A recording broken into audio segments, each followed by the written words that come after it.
Negative है और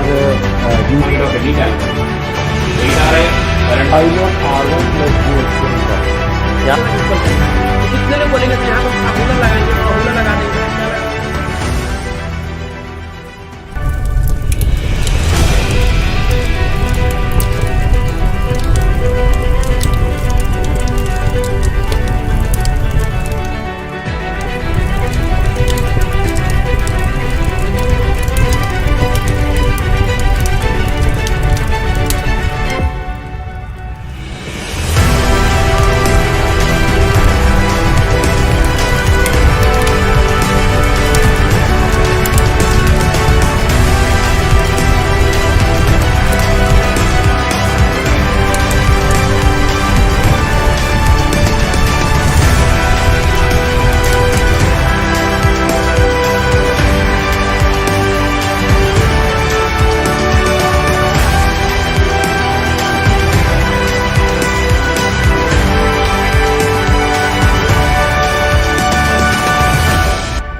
Good evening everybody, a very good evening to all of you बच्चों. We are live and we are back on the Planet Gate channel with संकल्प gate 2022 batch संकल्प जीत का. और यार वापस से हमने स्टार्ट कर दिया नेटवर्क एनालिसिस, जिसके अंदर अब हम देखने वाले नेटवर्क एनालिसिस का दूसरा अध्याय जो कि है एसी एनालिसिस. तो डीसी से रिलेटेड हर चीज हम लोग पढ़ चुके हैं, नेटवर्क के बेसिक, थ्योरम, ट्रांजिएंट, हर चीज देख चुके हैं. और अब हम बात करेंगे एसी एनालिसिस की. So let me first start by introducing my self for those of you who are meeting me for the first time. My dear students, my name is Ankit Goyal. I got AIR1 twice in GATE in 2014 and 2018. I was awarded President of India Gold Medal in the year 2013 when I graduated from IIT Indore. Till date, I have trained more than 1 lakh students in the online and the offline classes, and I am presently working as a director at an academy for GATE department. अब ये सब चीजें बच्चों आप लोग मेरे बारे में जानते हो, लेकिन what matters the most for us कि यार हमारी पूरी टीम अपना 100% देती है in order to make you guys successful, in order to make sure कि आप लोग अपने लक्ष्य तक पहुंचे, जीवन में आगे पहुंचे. अब इसके लिए हमारे जितने भी इनिशिएटिव हैं यार वो सिर्फ यूट्यूब तक नहीं रुकते हैं, वो अनअकैडमी ऐप पे भी आपको मिलते हैं. अगर आप अनअकैडमी ऐप इंस्टॉल करें तो आप हमारा कोई भी फ्री इनिशिएटिव अटेंड कर सकते हो, उसको अनलॉक कर सकते हो using the code Ankit ESE. इसके अलावा देखो, अगर मेरी स्पेशल क्लासेस देखनी है भाई तो एक जगह प्रेजेंट है सारी, bit.ly/अंकित ESE. और मैं डेली शाम को 7:30 बजे आप लोगों के लिए प्रैक्टिस सेशन रखता हूं for HAL, HPCL and RVUNL. आज इसके अंदर हम प्रोटेक्शन करेंगे, ठीक है. देन अगर आप प्लस पे आते हो तो आपको क्या मिलेगा, इंडिया के सभी टॉप एजुकेटर्स का लाइव क्लास कॉम्प्रिहेंसिव के साथ क्रैश कोर्स. और ना सिर्फ इतना, यहां आपको मिलेगा daily assignment, weekly quiz, test series, question bank और डाउट सॉल्विंग. एक सब्सक्रिप्शन में बेटा सारी ब्रांचेस, सारे बैचेस अनलॉक होते हैं, 1 year, 2 year, 3 year, foundation, placement, interview, PSU, AE. और मैं आपको बता दूं 5 मई से बेटा 5th ऑफ मई से प्लस पे स्टार्ट हो रहे हैं PSU बैचेस. तो अगर आपको ज्वाइन करना है, it is the best time to join. इसके अलावा you can go with iconic, जहां मिलेगा पर्सनल कोच जो बनवाएगा स्टडी प्लानर. टीचर्स कंडक्ट करेंगे भाई स्टडी बूस्टर सेशन, होगा टेस्ट एनालिसिस, स्टडी मटेरियल, और बच्चों साथ ही साथ एक डेडिकेटेड टीम जो आपके सारे डाउट्स आंसर करती है. अब यहां पे अगर आपने कोड लगा डाला अंकित ESE तो लाइव झींगा लाला, क्योंकि 10% ऑफ और साथ साथ मेरी पर्सनल गाइडेंस में तैयारी का एक मौका. अब सर YouTube पे पढ़ा रहे हो हम लोग, प्लस पे क्यों आए यार? आप लोग जानते हो YouTube का डिसएडवांटेज कि यहाँ पे कोई भी इनिशिएटिव पूरा कर पाना बहुत डिफिकल्ट है. Honestly, to be honest, I don't want to start any other comprehensive courses on YouTube. क्यों?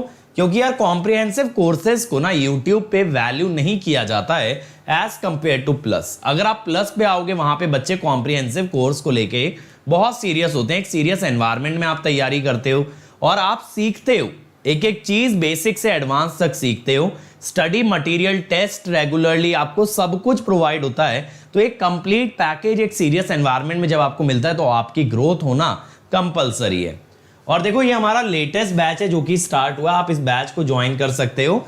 और पीएसयू के बैचेस जैसा मैंने बताया 5 मई से हम स्टार्ट करने वाले हैं। और किसी को अगर स्कॉलरशिप चाहिए तो भैया अगला स्कॉलरशिप टेस्ट हो रहा है 9 मई को, जिसके अंदर 60 मिनट का टेस्ट होगा। यहां पे गेट का कंप्लीट सिलेबस पूछा जाएगा लेकिन बेसिक क्वेश्चन। तो अगर आप इस बैच का हिस्सा बनना चाहते हो तो you can register for the scholarship test on Unacademy app using the code Ankit ESE। ठीक है, अंकित ESE के साथ आपकी 1 ईयर फीस कितना होगी? 27,225, 18 मंथ 34,650, 2 ईयर 39,600। हमेशा प्रेफर करना 2 ईयर के लिए जाना ताकि मिनिमम पर मंथ कॉस्ट पड़े, क्योंकि फीस तो आप इंस्टॉलमेंट में भी पे कर सकते हैं।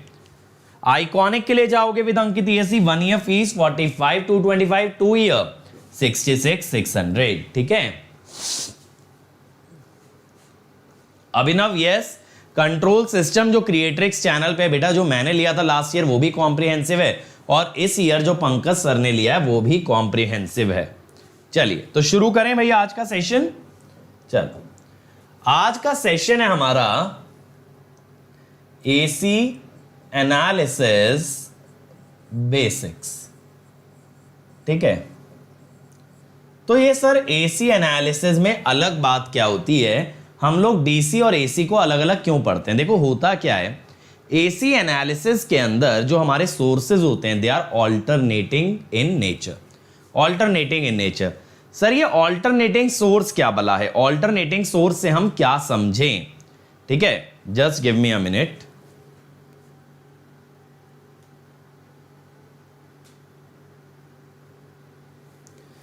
तो देखो ऑल्टरनेटिंग जो होता है, ऑल्टरनेटिंग सोर्स का एक सिंपल सा मतलब क्या होता है, जहां पे सोर्स की polarity after every half cycle reverse हो। ठीक है, आफ्टर एवरी हाफ साइकिल जब रिवर्स हो जाती है ना पोलैरिटी, तब हम उसे कहते हैं ऑल्टरनेटिंग करंट।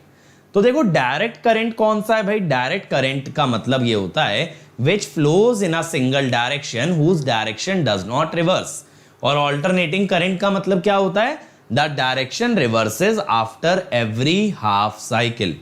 अब आप ये बताओ, आप लोगों को मैंने AC DC की कहानी सुनाई थी या नहीं सुनाई थी? पहले जब हमने नेटवर्क स्टार्ट किया था, did I tell you about the story between Tesla and Edison और डिड आई नॉट? तो सबसे पहले ये वाला पॉइंट लिख लो, इतने आप मुझे आंसर देते हो। Alternating current refers to a current, alternating current refers to a current which reverses in direction after every half cycle, which reverses in direction after every half cycle। ठीक है, तो उसे ऑल्टरनेटिंग करंट कहते हैं। तो ये मत सोचना टाइम वैरिंग को ऑल्टरनेटिंग बोलेंगे। आपको अगर याद हो, जो हमने AC स्टार्ट करने से पहले लास्ट टॉपिक कवर किया था, उसके अंदर हमने लैपलास वाले क्वेश्चंस देखे थे, लैपलास से कैसे एक नेटवर्क सॉल्व होता है। वहां पे भी जो आपके सोर्सेज थे they were varying with time, but they will not be called as alternating current, they are just time varying और या टाइम डिपेंडेंट सोर्सेज। ठीक है, तो यहां पे ये वाला पॉइंट याद रखना, not all time varying sources are called as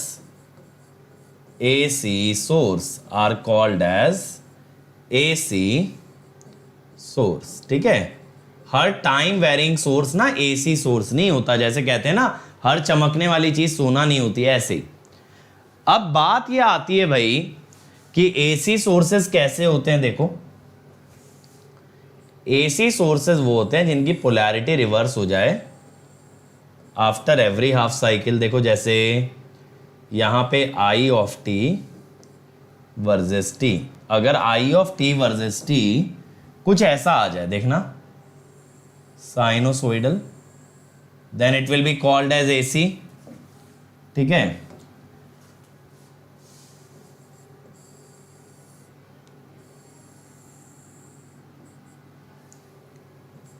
या फिर चलो साइनोसोइडल ना भी सही, हो सकता है ट्रायंगुलर वेव आ जाए, this is also AC। Square wave होगी, दैट इज ऑल्सो AC। तो बेटा इस तरह की वेवफॉर्म जिनके अंदर करंट की पोलैरिटी या करंट की डायरेक्शन, देखो जैसे यहां पे करंट आपका पॉजिटिव है, यहां पे नेगेटिव है, अगेन यहां पे पॉजिटिव है, यहां पे नेगेटिव है, इस तरह के केसेस को हम कहते हैं ऑल्टरनेटिंग करंट, या फिर क्या कहते हो, AC। समझ आया AC का मतलब क्या होता है।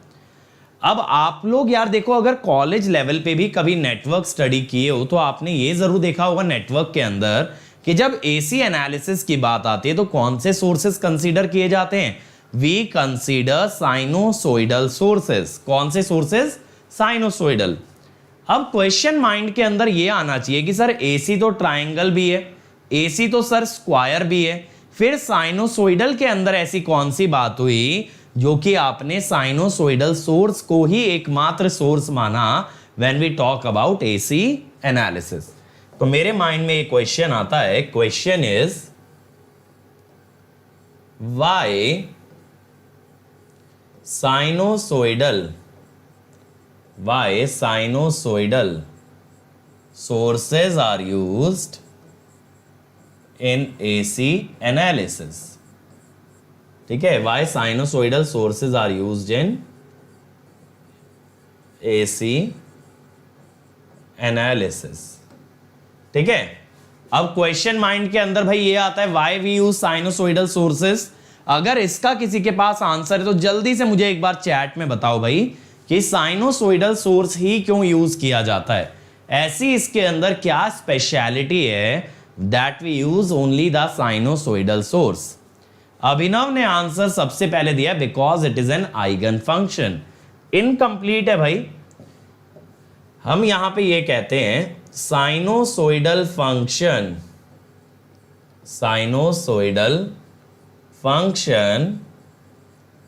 is an eigenfunction of LTI system, eigenfunction of LTI system। अब LTI सिस्टम आप लोग पढ़ते हो किसके अंदर, सिग्नल्स के अंदर। आप क्या कहते हो, जो लीनियर टाइम इनवेरिएंट सिस्टम होते हैं they are said to be LTI। LTI का फुल फॉर्म क्या है, लीनियर एंड टाइम इनवेरिएंट। तो इसके अंदर खासियत देखो बच्चे ये होती है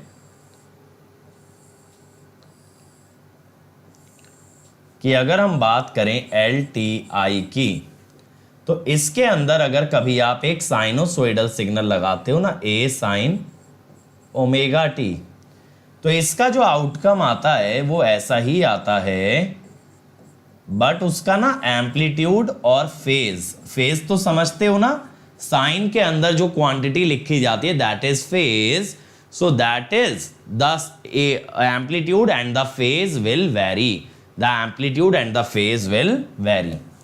सो आइगन फंक्शन का मतलब ये होता है output of LTI system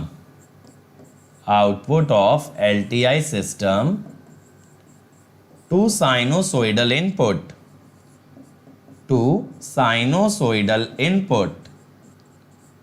is sinusoidal या is sinusoid having same frequency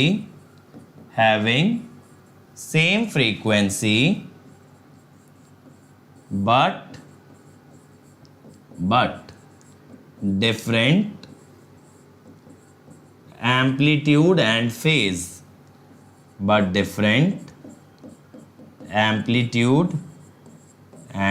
phase, समझ में आई कहानी। तो भाई यहां पे देखो, आप में से बहुत सारे बच्चे ना एकदम बच्चा लेवल पे पढ़े होंगे और सब लोगों ने रीजन दिया होगा कॉलेज के अंदर, आसपास एक रीजन दिया होगा कि भाई इजी होते हैं साइनोसॉइड।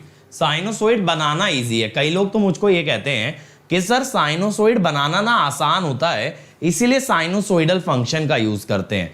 तो बेटा देखो, मैं तो इलेक्ट्रिकल बैकग्राउंड से हूं, मैं आपको बता दूं जो भी मशीनें साइनोसॉइड या एसी पैदा करती है ना, literally it is very very difficult to generate a pure sinusoidal function.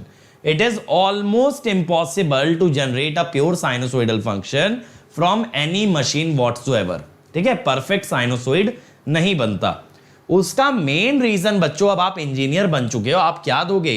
It is an eigen function of a LTI system.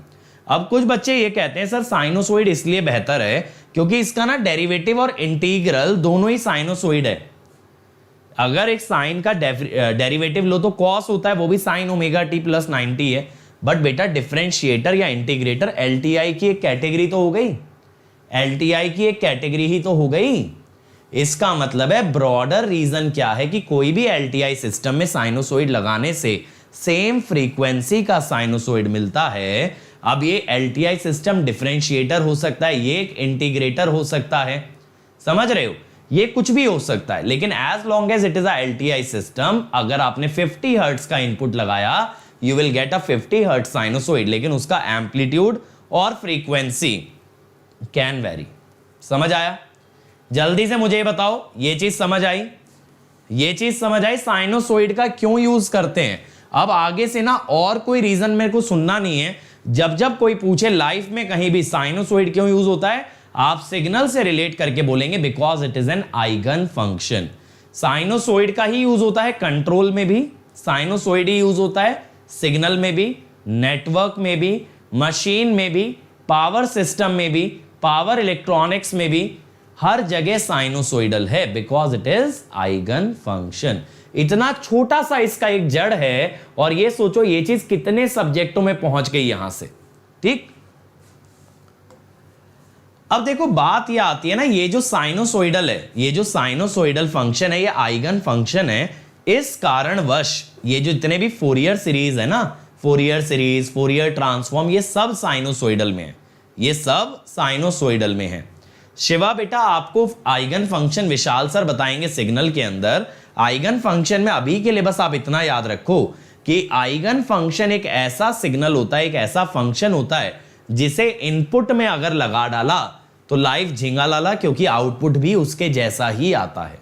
Eigen function का क्या मतलब होता है? When input is a eigen function then output is similar, output is of the similar nature. देखो जैसे यहां sign लगाया तो आपको साइन ही मिला ना, तो दैट इज आइगन फंक्शन। जैसे e की पावर j ओमेगा टी लगाते तो e की पावर j ओमेगा टी मिलता, that is an eigen function. Laplace में e की पावर st लगाने से e की पावर st ही मिलता है, that is an eigen function. जहां इनपुट लगाने से आउटपुट उसके जैसा मिले, एकदम बराबर नहीं, उसके जैसा सिमिलर मिले, that is an eigen function. अब आप यहां पे एक पॉइंट ये वाला नोट डाउन कर लो, अगर आपको कंफ्यूजन हो रही है कि आइगन फंक्शन क्या होता है तो पॉइंट लिखना मेरे भाई। when the input to a system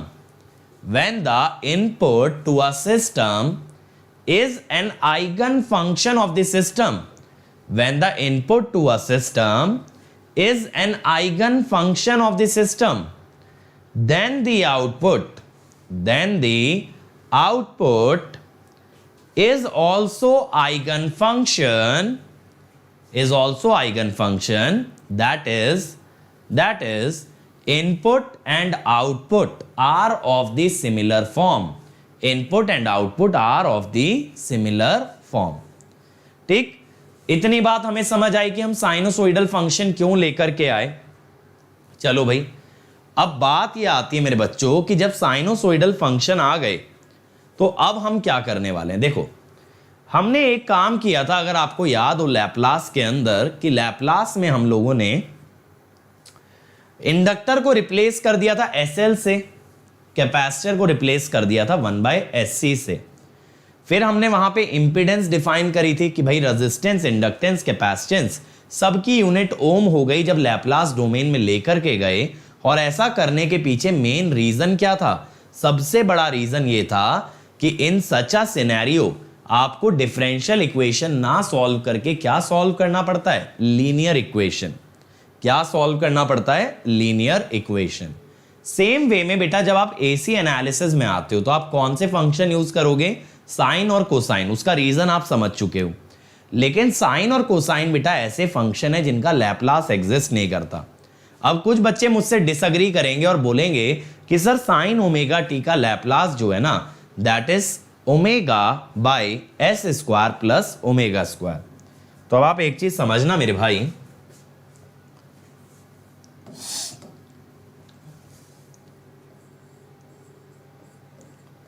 Laplace domain and frequency domain.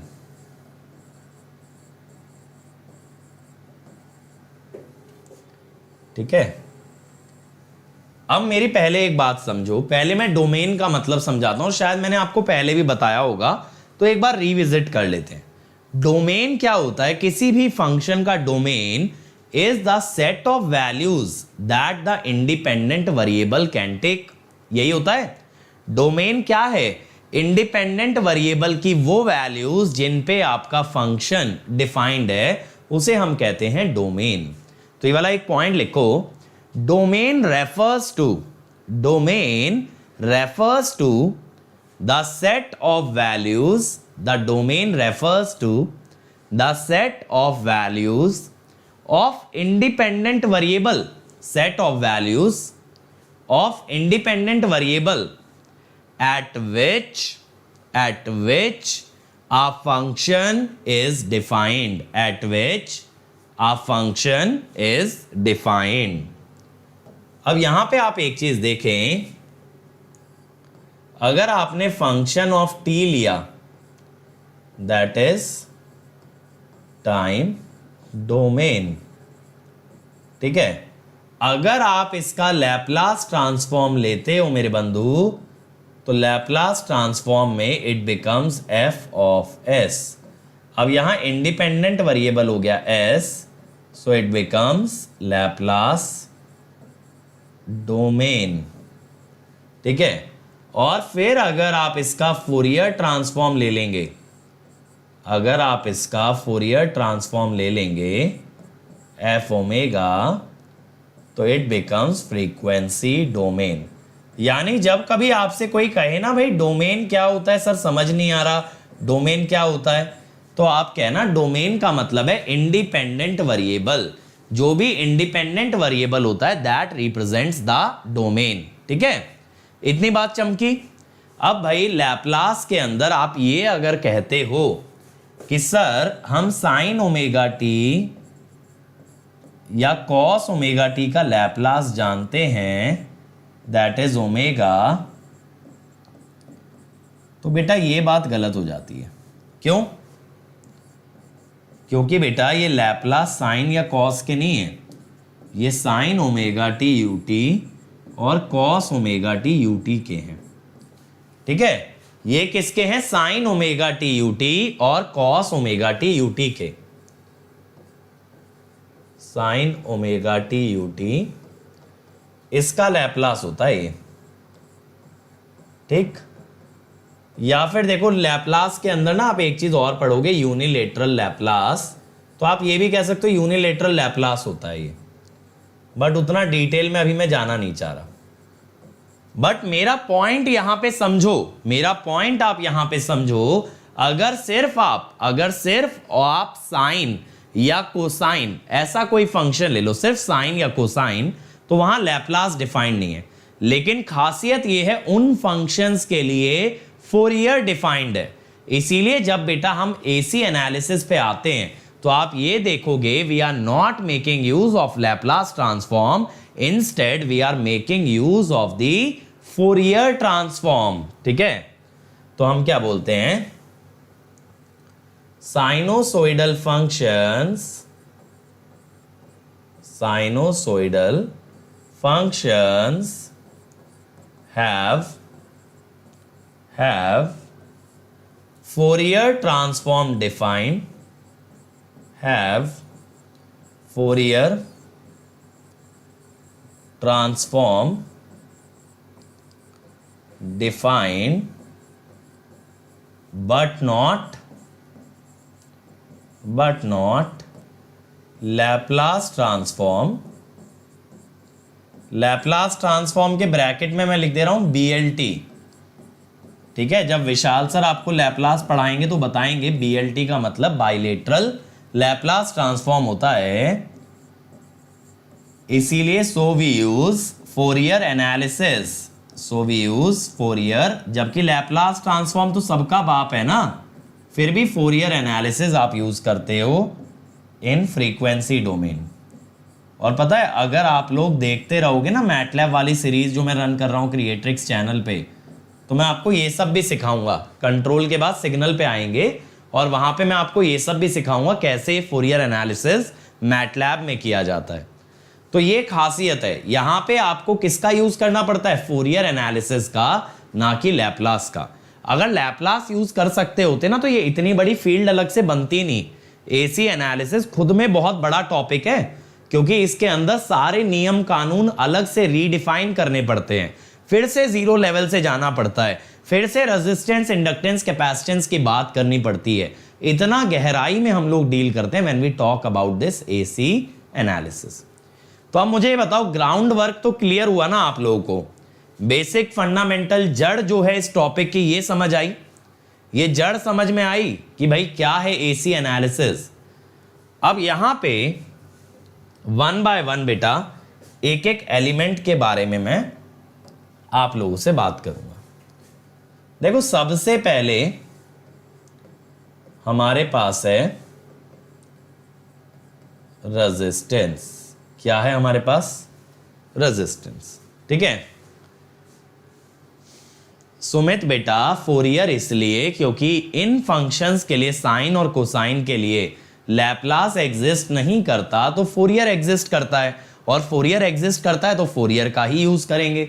अभी पूरी इतनी बड़ी गाथा गा दी कि साइन और कॉस का लैप्लास एग्जिस्ट नहीं करता।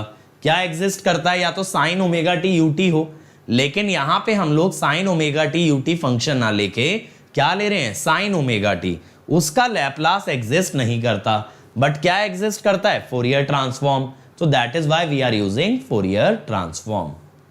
ठीक है बेटा, मोबाइल में भी देख सकते हो Shiva, it is just a YouTube video, कुछ अलग से थोड़ी ना मैं मैटलैब के अंदर कर रहा हूं।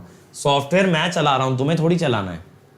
चलो, मैटलैब की क्लास कब से हो रही है बेटा, 2 सेशन ऑलरेडी हो चुके हैं मैटलैब के, जिसके अंदर मैंने आपको कंट्रोल का, रूट लोकस और नाइक्विस्ट करा दिया है। आज आपके पास तीसरी वीडियो आएगी रात को 10 बजे, जिसमें ब्लॉक डायग्राम पे बात होगी। अब आ जाओ, देखो यार, रेजिस्टेंस के अंदर ओम्स लॉ के तहत ये रिलेशन होता है, ओम्स लॉ के तहत ये रिलेशन होता है VT equal to IT into R। अब मैंने आपको एक चीज बताई भाई कि यहां पे फोरियर ट्रांसफॉर्म का यूज किया जाता है। अब अगर आप यहां फोरियर ट्रांसफॉर्म ले लोगे ना, taking Fourier transform both sides taking Fourier transform both sides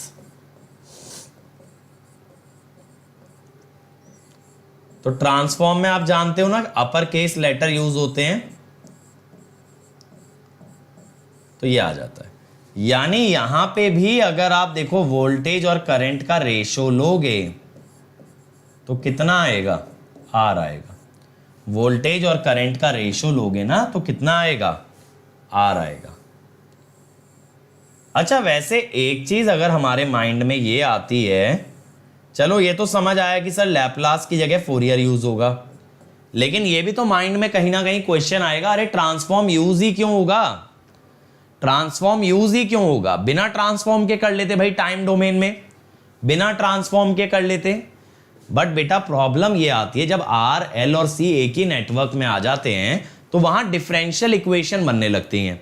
अब आप ये चीज बहुत अच्छे से जानते हो कि डिफरेंशियल इक्वेशन सॉल्व करना एक इजी काम नहीं है, इसीलिए जब हम ट्रांसफॉर्म ले रहे हैं तो we are converting those differential equation into linear equation and that is why this transform is very very important.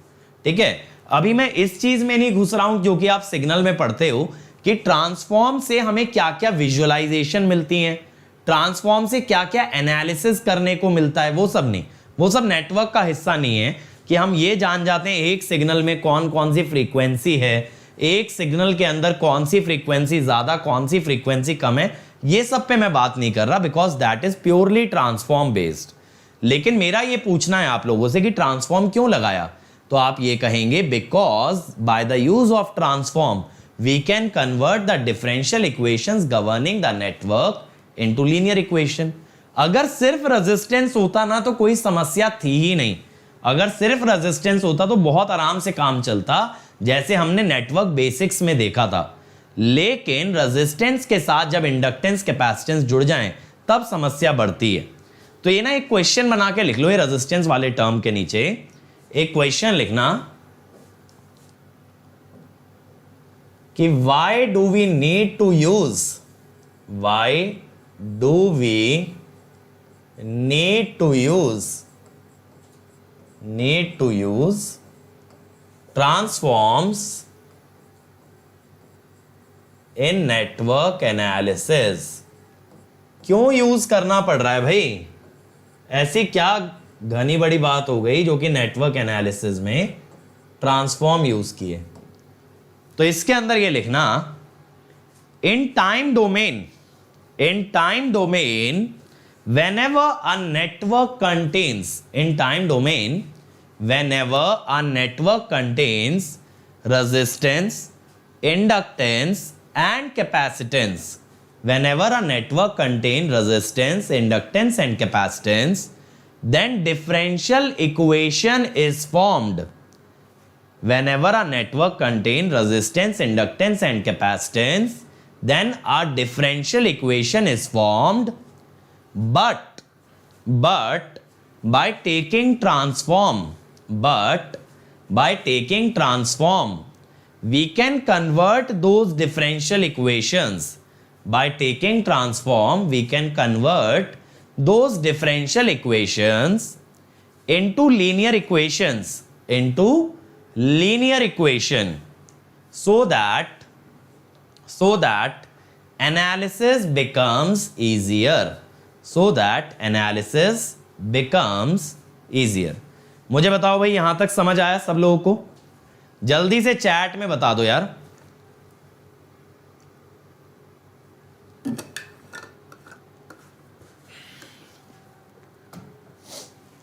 अभिनव देखो यार, एज पर माई एस्टिमेट ऑलमोस्ट 80 लेक्चर्स लगने चाहिए नेटवर्क के अंदर। अब 80 लेक्चर्स कब तक खत्म हो जाएंगे कैलकुलेट कर लेना, ठीक है? तो ये चीज क्लियर हो गई। अब देखो यहां पे अगला एलिमेंट मैं लेके आता हूं,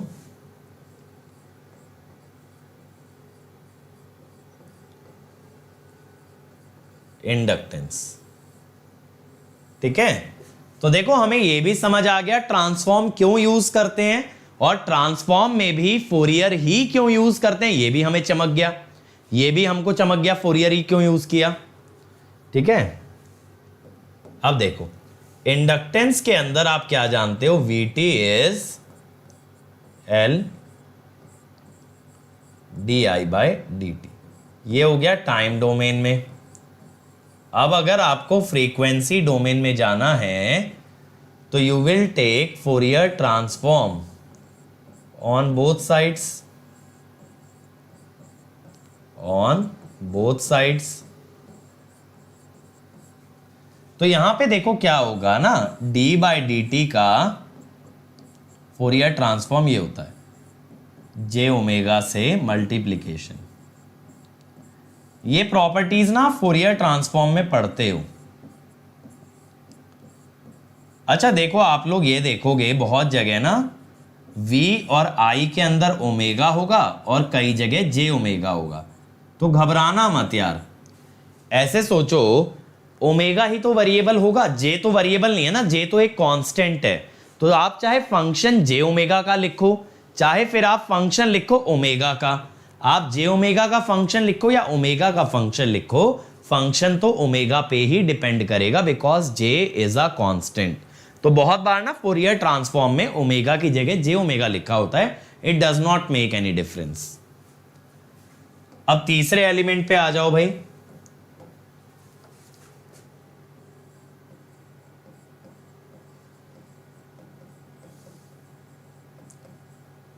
कैपेसिटेंस। कैपेसिटेंस के अंदर क्या रिलेशन होता है हमारा? I equal to C d v by D T. ये क्या है? टाइम डोमेन के अंदर है। अगेन मेरे बच्चों आप क्या करोगे? दोनों तरफ फोरियर ट्रांसफॉर्म लोगे। Take Fourier transform on both sides.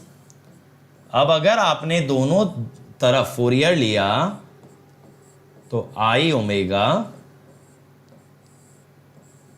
तो ये बन गया देखो ऐसे। उड़ी बाबा, यहां पे हो गई गड़बड़। Just a minute.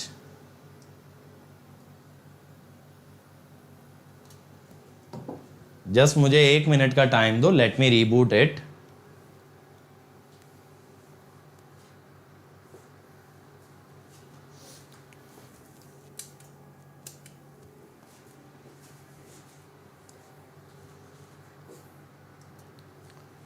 ये क्या है ना, कभी कभी एरर मार जाता है हमारा कंप्यूटर। अली बेटा फेजर डोमेन जैसा कोई डोमेन नहीं है, बेसिकली है फ्रीक्वेंसी डोमेन ही। लेकिन जब हम किसी क्वांटिटी को फ्रीक्वेंसी डोमेन में ले जाते हैं ना, जब वो क्वांटिटी आपकी एसी होती है, फ्रीक्वेंसी डोमेन में चली गई, then it is represented as a phasor. अब फेजर क्या होते हैं ये भी मैं आप लोगों को समझाऊंगा।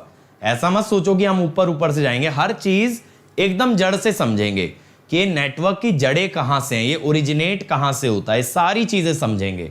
आप लोग ये बिल्कुल भी मत सोचना कि मैं सिर्फ आपको मैथमेटिकल पार्ट कराऊंगा नेटवर्क का। मैंने पहले ही बताया था जिस दिन हमने नेटवर्क स्टार्ट किया था, नेटवर्क पढ़ने की 2 अप्रोचेज होती हैं। एक होती है भाई आपकी क्या, एक होती है प्योरली न्यूमेरिकल बेस्ड और एक होती है कंसेप्चुअल। ठीक है, कंसेप्चुअल जो होती है ना, मैं वो अप्रोच को प्रेफर करता हूं। ठीक है, चल अब हम आप वापस आ गए कैपेसिटेंस पे।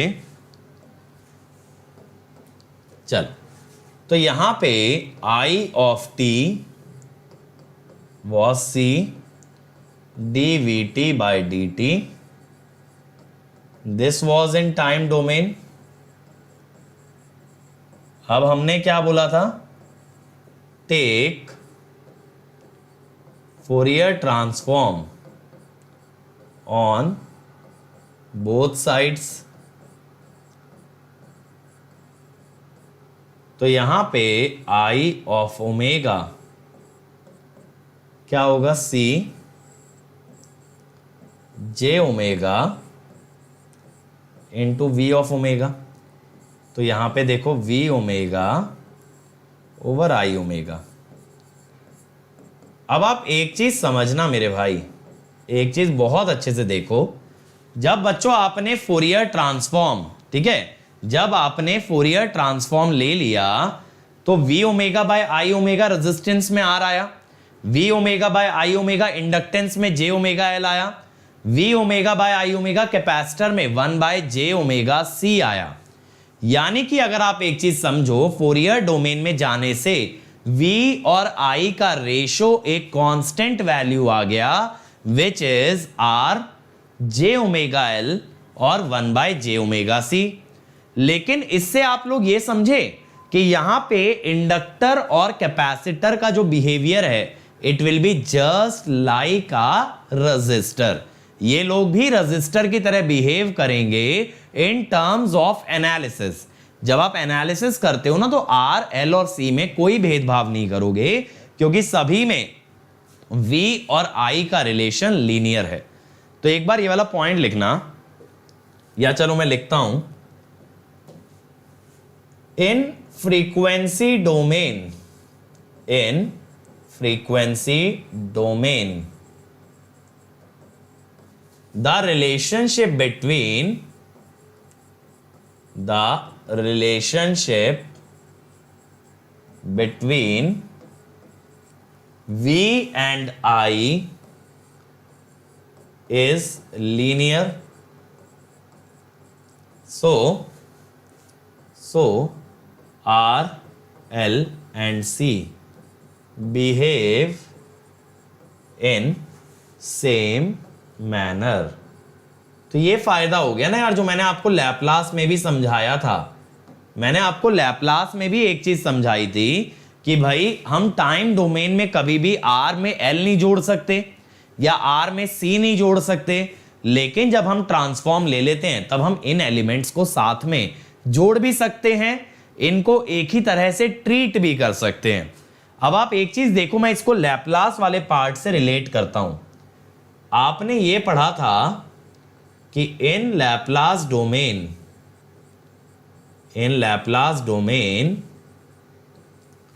R जो था वो तो R ही रहा, L जो था वो क्या बन गया था, SL, और कैपेसिटर बन गया था 1/SC। अब जब आप बेटा लैपलास से फ्रीक्वेंसी डोमेन में जाते हो ना, तो एक फंडामेंटल रूल है जो कि आप सिग्नल के अंदर देखोगे, that you place S equal to J omega. तो R तो अभी भी R ही रहेगा, लेकिन देखो L क्या हो जाएगा, S की जगह J ओमेगा डाला, J ओमेगा L, C क्या हो जाएगा, देखो समझ आया। तो अगर सिग्नल के रूल से जाते तो हम डायरेक्टली भी ट्रांसफॉर्म कर सकते थे फ्रॉम लैपलास टू फोरियर। तो मैंने आपको दोनों अप्रोचेस बता दी कि ये R, L और C को कैसे ट्रांसफॉर्म किया जाता है in terms of frequency domain. अब यार एक सिंपल सी बात को समझना मेरे भाई, एक सिंपल सी बात को समझना। मैंने आपको अभी एक जनरल लैंग्वेज में, एक स्लैंग भाषा में ये बोल दिया कि यहां इंडक्टर और कैपेसिटर भी रेजिस्टेंस की तरह बिहेव करेंगे क्योंकि इनका VI रिलेशन लीनियर आ गया। अब इस स्टेटमेंट में एक बहुत बड़ा फ्लॉ भी है टेक्निकली अगर सोचें। Resistance is a element that can convert electrical energy to heat, है ना। रेजिस्टेंस इलेक्ट्रिकल से हीट में ही तो कन्वर्ट करता है, लेकिन इंडक्टर और कैपेसिटर कभी एनर्जी को डिसिपेट नहीं करते। They are actually the energy storage kind of element. ये एनर्जी को बचाते हैं, एनर्जी को रोकते हैं, ये कभी एनर्जी को वेस्ट नहीं करते हैं। बात समझ रहे हो। अब अगर ये बात आपको, इतनी बात समझ में आ रही है मेरी, अगर इतनी बात आपको अच्छे से समझ आ रही है मेरी, तो एक बात को और सोचने की कोशिश करना यार यहां पे, कि आप L और C को रेजिस्टेंस से कंपेयर नहीं कर सकते। इसीलिए बेटा L और C के अंदर J वाला टर्म आया, which means they are imaginary resistance. यानी ये रेजिस्टेंस वास्तविक नहीं है, काल्पनिक है, इसकी कल्पना की गई है, इसे इमेजिन किया गया है, इसका रियल लाइफ से कोई लेना देना नहीं है। यानी ये मत सोचना कि रेजिस्टेंस की तरह L और C भी अब एनर्जी डिसिपेट करने लगेंगे, ऐसा नहीं होगा। बस हम ये चाहते हैं कि मैथमेटिकली एनालाइज करने के लिए हमारा एफर्ट मिनिमाइज हो जाए। अब एफर्ट मिनिमाइज करने के लिए हम इनको भी किसकी तरह ट्रीट कर रहे हैं, रेजिस्टेंस की तरह, लेकिन जो भी इफेक्ट रेजिस्टेंस प्रैक्टिकली देता है वो L और C नहीं देंगे। यानी रेजिस्टेंस का जो वास्तविक जिंदगी में, वास्तविक दुनिया में जो बिहेवियर है वो कभी भी क्या नहीं होगा, same as L and C। Sumit बेटा मैंने ये बोला था sine omega T cos omega T में लैपलास नहीं लगता, लेकिन R, L और C में नहीं लगता, ऐसा तो मैंने नहीं बोला। R, L, C में तो आप लगा के आए हो बेटा पिछले चैप्टर में, R, L, C में तो यही लगता था ना लैपलास। मैं कह रहा हूं डायरेक्टली भी लैपलास से फोरियर जंप कर सकते थे when you used S equal to J omega.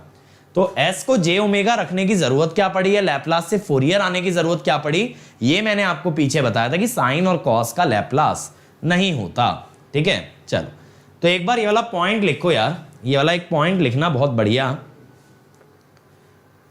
यहां पे हमने लिख लिया ना, हाँ, तो ये वाला पॉइंट लिखो, सिमिलर बिहेवियर, ध्यान से लिखो, similar behaviour of L and C, similar behaviour of L and C as resistance does not imply that they can also produce heat, they can also produce heat just like a resistance, they can also produce heat just like a resistance. Next point, if we see the ratio of V and I, if we see the ratio of V and I in L and C, V and I in L and C, it is imaginary, which indicates they do not have practical existence, or practical behavior is not similar as resistance. Practical behavior is not similar as resistance. ठीक है, तो next point, L and C are treated similar to resistor. L and C are treated similar to resistor in AC analysis. Just for the ease, ease of mathematical analysis. Just for the ease of mathematical analysis. तो भैया मुझे network का analysis आसान भी करना है, ठीक है। हर समय अगर हम प्रैक्टिकल चीजों को लेके इतना फोकस्ड हो जाएंगे तो हमारे एनालिसिस कॉम्प्लिकेट हो जाएंगे। आप एक बात समझो ना, अगर आप एक सिस्टम को कह रहे हो सर इसको तो ना मैं एकदम बढ़िया तरीके से, एकदम एक्यूरेट तरीके से ट्रीट करूंगा, इस चक्कर में साल भर निकल गया लेकिन वो सिस्टम सॉल्व नहीं कर पाए, तो क्या फायदा हुआ? कुछ फायदा हुआ नहीं ना। तो हमेशा ये सोचना है कि यहां पे दो चीजों पे ध्यान देना है, एनालिसिस आसान भी करना है, साथ साथ प्रैक्टिकल चीजों को भी माइंड में लेके चलना है, दोनों को मिक्स मत करना। एल और सी कहीं से कहीं तक भी रेजिस्टेंस की तरह बिहेव नहीं करते, लेकिन फोरियर डोमेन में, फ्रीक्वेंसी डोमेन में, लैप्लास डोमेन में ये रेजिस्टेंस की तरह दर्शाए जाते हैं, यानी इनकी यूनिट भी क्या ली जाती है? ओम। क्यों ली जाती है? Just to make analysis easier. ठीक है, एनालिसिस आसान करने की बात है और थोड़ी कोई भी बात है यहां पे। समझ आया ना बढ़िया तरीके से? चलो अब एक चीज डिफाइन करता हूं मैं यहां पे,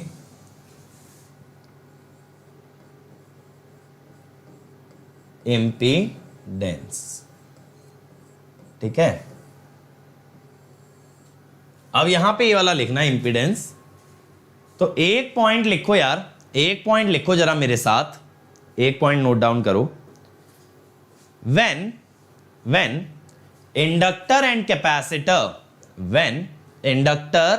capacitor are brought into frequency domain, when inductor and capacitor are brought into frequency domain, ठीक है, then they start behaving as resistor,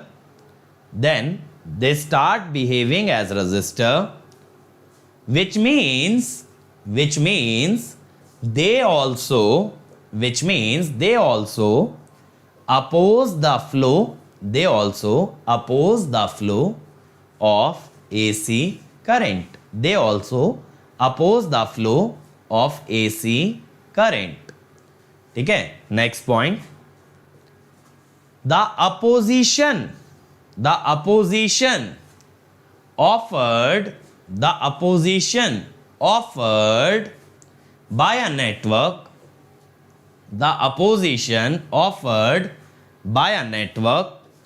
to the flow of AC current, the opposition offered by a network to the flow of AC current is termed as impedance, तो देखो क्या हो गया ना कि अगर आप ये कह देते सर L और C ओम्स में आ गए, ये भी तो रेजिस्टेंस हो गए, तो यार कंफ्यूजिंग हो जाता। अगर आप इनको भी रेजिस्टेंस बोलने लगोगे तो माइंड में कहीं ना कहीं ये बात जरूर आएगी कि ये भी हीट जनरेट करेंगे। उसको डिफरेंशिएट करने के लिए, उसको सेपरेट रखने के लिए हमने क्या एक टर्म डिफाइन की, इम्पीडेंस डिफाइन की। अब ये जो इम्पीडेंस है ना, ये सबके लिए एग्जिस्ट करती है, ठीक है। अब देखो जैसे रेजिस्टेंस के केस में Z is actually equal to R, ठीक है। इंडक्टेंस के केस में Z equal to J omega L, capacitance के केस में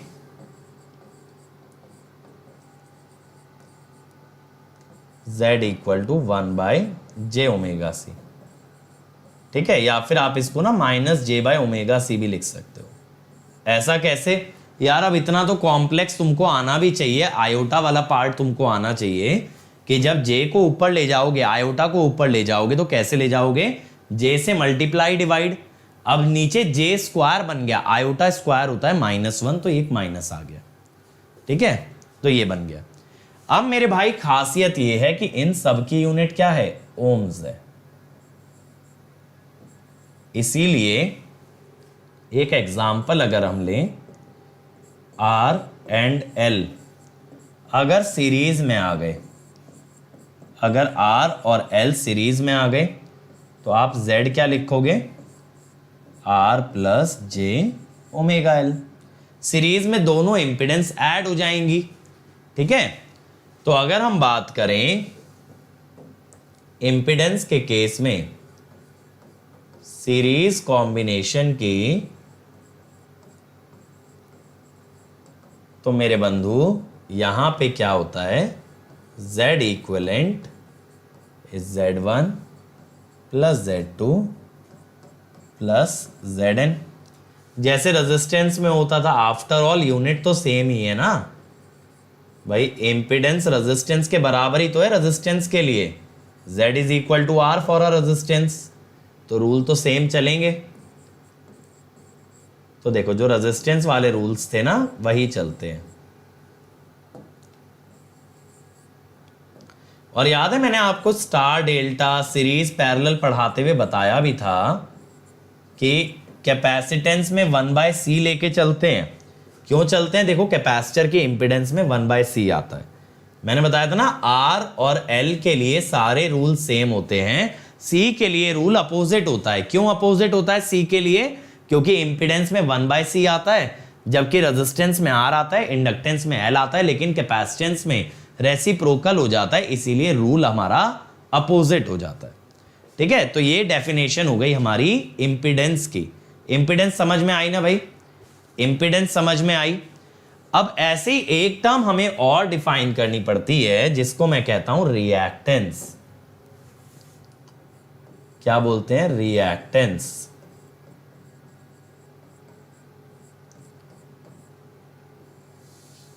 ठीक है। अब सर ये रिएक्टेंस क्या चीज है? अली देखो बेटा, all glitter is not gold, sorry, तुम्हारा जो भी नाम है, देखो एक सिंपल सी बात को समझना कि इंपिडेंस फेजर एडिशन कैसे हो सकता है। Impedance is not a phasor quantity. अभी आगे चल के मैं बताऊंगा फेजर्स क्या होते हैं, फेजर क्वांटिटीज क्या होती हैं, but impedance is definitely not a phasor quantity. Impedance is a complex number. तो जो भी रूल्स कॉम्प्लेक्स नंबर के लिए डिफाइंड है, it will follow those rules, ठीक है।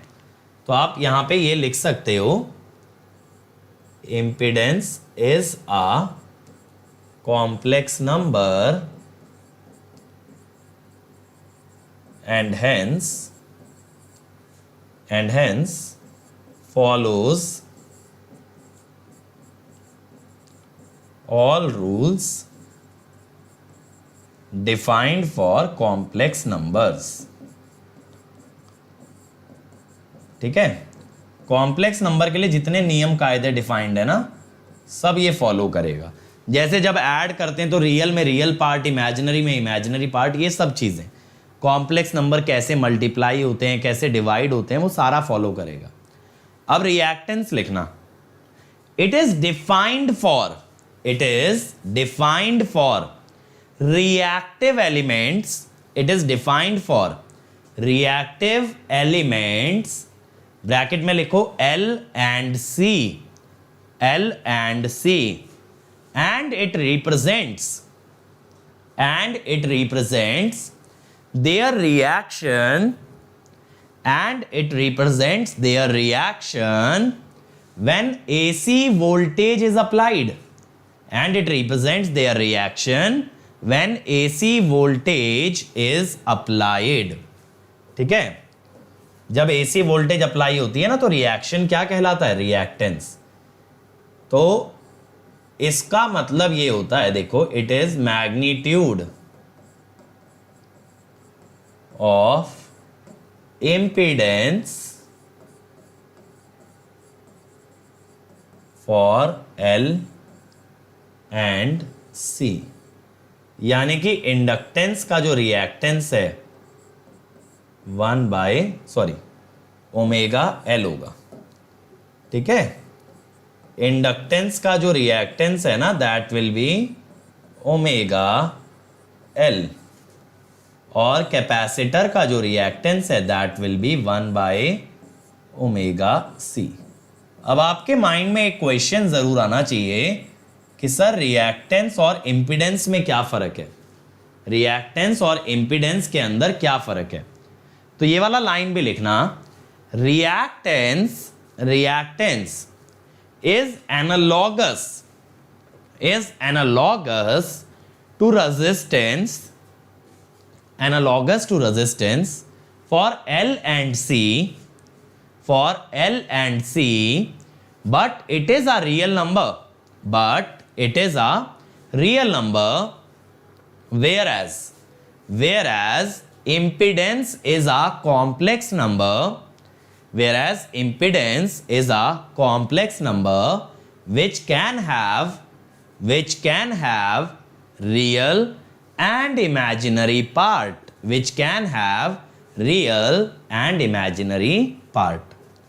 तो देखो यहां पे अभी जो आपने लिखा था कि R and L in series, तो आपने ये बोला था दोनों की इंपीडेंस ऐड हो जाएगी. आपने लिखा था R plus J omega L, तो आप इसको ऐसे भी लिख सकते हो R प्लस J XL. तो बेसिकली देखो रेजिस्टेंस क्या है? It is nothing but real part of Z, and what is reactance? It is nothing but imaginary part of Z. किसी Z एक कॉम्प्लेक्स नंबर है, उसके रियल पार्ट को कहते हैं रेजिस्टेंस और उसके इमेजिनरी पार्ट को कहते हैं रिएक्टेंस. तो ये वाली स्टेटमेंट नोट डाउन कर लेना भाई. Real part of impedance is called as resistance. Real part of impedance is called as resistance, and its imaginary part is called as reactance. Again sir, define करने की जरूरत क्या पड़ी? अरे भाई एक सिंपल सा लॉजिक है. अगर R, L और C को एक ही तरह से ट्रीट करना है तो जितनी चीजें R के लिए डिफाइंड होंगी उतनी ही चीजें किसके लिए डिफाइंड होंगी? L और C के लिए. अब R में रेजिस्टेंस टर्म यूज करते हैं तो L और C में उसको क्या कह देते हैं? रिएक्टेंस. और रेजिस्टेंस और रिएक्टेंस सबसे मिलके क्या बनता है? इंपीडेंस. ये बात क्लियर हो गई? ठीक है, तो आज बेटा यहीं तक रखेंगे. इसके आगे हम कल कंटिन्यू करेंगे. कल मैं आपको एडमिटेंस, ससेप्टेंस और फेजर क्या होता है इसका बहुत अच्छे से आइडिया दूंगा कि फेजर का मतलब क्या है. आज तक आप फेजर बनाते आए हो, फेजर से क्वेश्चन सॉल्व करते आओ, लेकिन उसका एक्चुअल मीनिंग क्या है वो हम नेक्स्ट लेक्चर के अंदर समझेंगे. ठीक है, अब देखो अगर मेरी स्पेशल क्लास अटेंड करनी है, अभी 7:30 बजे स्टार्ट होगी. इस लिंक पे मिलेगी bit.ly/Ankit ESE. इस लिंक पे आपको मेरी स्पेशल क्लास मिल जाएगी bit.ly/Ankit ESE. और बेटा 9 मई को होने वाला स्कॉलरशिप टेस्ट सुबह 11 बजे 60 मिनट्स का होगा. इसके अंदर इलेक्ट्रिकल का पूरा सिलेबस आएगा, या अगर ईसी से हो तो ईसी का कंप्लीट सिलेबस आएगा, लेकिन बेसिक क्वेश्चन, उन बेसिक क्वेश्चंस को अगर क्रैक करते हो, टॉप 3 बच्चों में आते हो, तो you will gate 100% discount on Unacademy subscription. और यहां पे आपको एनरोल करना है using the code Ankit ESE. और देखो अंकित ESE के साथ 1 year fees will be 27,225, 18 month 34,650, 2 year 39,600. मैं हमेशा सजेस्ट करता हूं 2 इयर्स के ले जाओ, पर मंथ फीस मिनिमम पड़ेगी और आप इसको 12 इक्वल इंस्टॉलमेंट में पे कर सकते हो। आइकॉनिक के लिए जाओगे with Ankit ESE 1 year fees 45,225, 2 year 66,600। और देखो ये मेरी अनअकैडमी प्रोफाइल है, ये मुझे फॉलो कर लेना और मुझे यहां से मैसेजेस भी भेज सकते हो। बाकी इसके अलावा कोई डाउट आता है तो tinyurl.com/askdout। तो thank you everyone, please do like, share, subscribe and comment. हमें ये जरूर बताया करो कि वीडियो कैसा लगा, क्या अच्छा लगा, ताकि हम कंटेंट को और इंप्रूव कर पाए। So see you all, have a great day. 7:30 बजे मिलते हैं, पावर सिस्टम प्रोटेक्शन के क्वेश्चन कराएंगे। Thank you.